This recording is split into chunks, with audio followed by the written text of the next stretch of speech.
Oke, sebagai pelaku di dunia hukum, apa namanya Bang ya?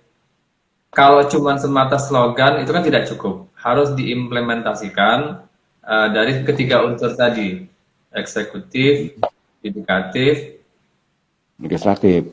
legislatif. Nah, ketiganya ini kan menentukan nih Bang, siapa yang duluan Mm-mm. yang harus berperan? Apakah eksekutif dulu, apakah yudikatif dulu? Harusnya kan ketiga-tiganya tidak bisa dipisahkan. Eksekutif sebagai pelaksana, ya toh, legislatif pembuatnya, ya toh, kan begitu. Yudikatif sebagai pelaksana juga gitu. Jadi harus tiga-tiganya harus jalan. Jadi seperti DPR dengan pemerintah membuat undang-undang, memberikan batasan-batasan kepada masyarakat. Pelaksanaan dari undang-undang itu ya pelaksanaan daripada undang-undang itu ya dari unsur eksekutif, dari kejaksaan, ya toh, dari kepolisian. Nah, kemudian pelaksanaan implementasinya lagi ya yudikatif itu pengadilan. Ya. Nah, kalau ini kan pelaksanaan undang-undang itu kan ada sanksinya. Yang bisa melaksanakan sanksinya itu kan pengadilan yudikatifnya. Ya, yang melaksanakan itu. Kamu tidak boleh begini, kalau kamu ini kena hukuman gitu loh.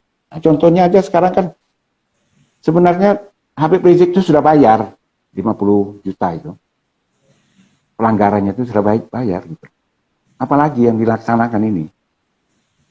Gitu loh. Kalau kita lihat loh, Habib Rizik kan sudah bayar tuh 50 juta.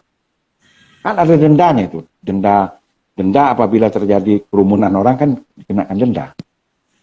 Melanggar perda. Perda. Ya. Kan gitu. Nah, kan bayar 50 juta. Nah, sekarang saya nggak tahu, kita lihat aja apa sih pasal apa yang dituduhkan oleh penyidik pada Habib Rizik. Kita lihat implementasinya bagaimana nanti, benar atau tidak gitu. Nah, saya terlepas itu ada masalah teroris segala macam, saya nggak ikut ke sana ya. Saya cuma minta bahwa persamaan hak itu harus kita hormati. Nah, inilah kita saya juga mengharapkan bahwa dari pihak Habib Rizik juga harus menghormati bahwa memang semua orang sama di depan hukum, jadi tidak ada perlakuan istimewa kan begitu. Betul. Nah, cuman bukan hanya yang sini aja, yang lain juga begitu. Ya toh? Yang diperlakukan tuh jangan cuma satu ini aja Habib Rizik diperlakukan begini, yang lain juga enggak kan? Enggak ada bedanya gitu loh. Ya, ada perbedaan. di sini Bang, disinilah simpulnya yang perlu kita garis bawahi. Kalau misalnya terhadap seseorang diterapkan pasal yang keras, di tempat lain juga dilakukan yang demikian supaya tidak menimbulkan kecemburuan. Nah itu, betul itu yang saya setuju. Harus sama. Kalau pasalnya sana sama ya, so sama gitu loh. Jangan di sana dikenakan perda sana lain lagi gitu loh. Di sini lain lagi. Jadi ambigu kita gitu loh. Mau kemana nih? Ya lah. Nah, harusnya kan perlakuan itu sama. Jangan dibeda-bedakan. Gitu. Kalau nanti perlakuannya tidak sama, implikasinya apa, Bang? Bagi eksekutif misalnya?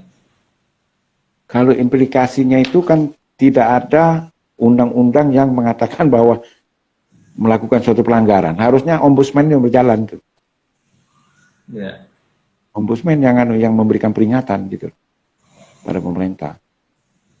Tapi selama ini kan tidak berjalan. Semuanya itu kan tidak berjalan semua. Semuanya itu berjalan di tempat. Kita lihat ini kan kayaknya negara kita ini gaya-gaya sporadik gitu loh. Pada saat terjadi sesuatu kita bingung. Ya toh? Kita perlakukan yang enggak. Nah, kebetulan ada orang maling ayam diperlakukan yang enggak juga. Kan kasihan kadang-kadang. Gitu loh. Padahal kita kan sudah ada panduannya, sudah ada pegangannya mulai dari Undang-Undang Dasar 45, kemudian peraturan perundang-undangan lainnya, Bang. Itu kenapa tidak bisa berjalan kalau menurut Bang Zul? Nah, karena kita tidak kita undang-undang itu hanya sebatas undang-undang. Selama ini kan hanya sebatas undang-undang aja, aturan. tapi tidak pernah diimplementasikan, diperlakukan. Undang-undang itu harus dihormati, harus kita jalankan, gitu loh. Kalau namanya undang-undang itu, masyarakat itu walaupun bagaimana dia dianggap mengetahui undang-undang, dia mengetahui, walaupun dia nggak tahu, ya. Nah, Asumsinya tapi dia nggak mengetahui bang ya, walaupun dia ya, dia nggak nggak pernah mengetahui, baca. Bang. Nggak pernah baca, dia nggak dianggap mengetahui, ya, Iya, dianggap mengetahui. Cuman permasalahan sekarang kan kita harus memberikan sosialisasi kepada mereka. Sosialisasi itu yang penting. Sosialisasi itu kita lakukan supaya masyarakat mengerti, kamu itu tidak boleh melakukan begini, kamu itu tidak boleh begini. Kan dulu sudah ada apa namanya itu Kadarkum. iya, Dulu kan sudah ada program-program pemerintah itu kan ada keluarga sadar hukum. Kan sekarang udah nggak ada lagi gitu loh. Ada Kadarkum, cuman istilahnya udah beda. Kalau dulu keluarga sadar hukum, kalau sekarang kadang-kadang sadar, kadang-kadang kumat, kan gitu tuh, Kadarkum. iya. Kadang-kadang sadar, kadang-kadang kumat bang ya. Kumat. Nah, itu. Iya.